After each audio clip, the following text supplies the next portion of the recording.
அப்ப கஷ்ட காலங்களில் நம்ம அந்த நிலையில இறைவனை கூப்பிடுறோமே, நல்லபடியாக வச்சிருக்கும் போது இன்னும் எவ்வளவு அதிகமாக நினைக்கணும். சரி, நினைக்காம போயிட்டோம், அலட்சியமா இருக்கிறோம், அப்படி இருக்கிற நிலையாவது பாவனை கேட்கணும். இறைவனை அலட்சியப்படுத்திட்டு இருக்கேன், நான் மன்னிச்சிரு, சைத்தான் என்னை தூண்டிட்டு இருக்கான், மன்னிச்சவங்க தூண்டிட்டு இருக்கேன், பாவங்களை மன்னிச்சு என்னை மீட்டு கொடு, உன் நினைவுகளில் வாழணும், உன்னோட வேதனை நான் படிக்கணும், அது வாழ்க்கை அமையணும், உன்பது அந்த செய்திகளை நான் கேட்கணும், அது எனக்கு வாழ்க்கை அமையணும். இந்த அளவுக்காக நம்ம தவறிட்டு தான் உணர்றோமா? நம்ம தவறுறோம், எல்லாத்தையும் தவறிட்டு இருக்குது. அது உணராமலுக்கு குறையா இருக்குது. காரணம், நம்ம போதையில் ஆயிட்டோம், பிரித்தன்மை தான் போகுது. பிரித்தறிஞ்சு என் தவறை நான் உணர்ந்துட்டா, எவ்வளோ தப்பு பண்ணாலும் சரி, தப்பு பண்ணிட்டு இருக்கேன், உன்னை மறந்து வாழ்ந்துட்டு இருக்கேன், உன்னை மறுத்து வாழ்ந்துட்டு இருக்கேன், மனைச்சியில் போயிட்டு இருக்கேன், பொருள்புக்க நான் போயிட்டு இருக்கேன், என்னை மன்னிச்சுட்டு இருக்க, நீ மீட்டு கொடுக்குற, நீ அவன்கிட்ட வைப்பீங்க. அந்த அளவுக்கு அவனை படிச்சா கூட அவனுக்கு உதவி சமயமாக தான் இருக்கும். நான் மூடி கிடந்தாலும் சரி, எந்த விதத்தில் நான் மூடி கிடந்தாலும், மூடி கிடக்கிற நேரமே என்னை மீட்டு கொடுக்குன்னு கேட்டால் கூட அவனுக்கு உதவி இருக்கு. ஆனால் அதையும் உணராமல், ஒத்துக்காமல், ஒப்படைக்காமல் இருக்கும் பொழுது கஷ்டங்கள் தான். கஷ்டம் மேலே கஷ்டங்கள்.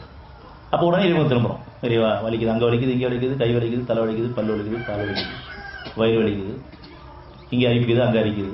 இப்போ இறைவன் நினைச்சிட்டு இருக்க வேண்டியதான். இப்போ சுதந்திரமாக வச்சுருக்கான். இந்த சுதந்திரமாக இருக்கிற நிலையில் நம்ம தவறை உணர்ந்தா போதும். எங்கே தவறிட்டு இருக்கோம், அந்த தவறை உணராமல் குறையா இருக்குது.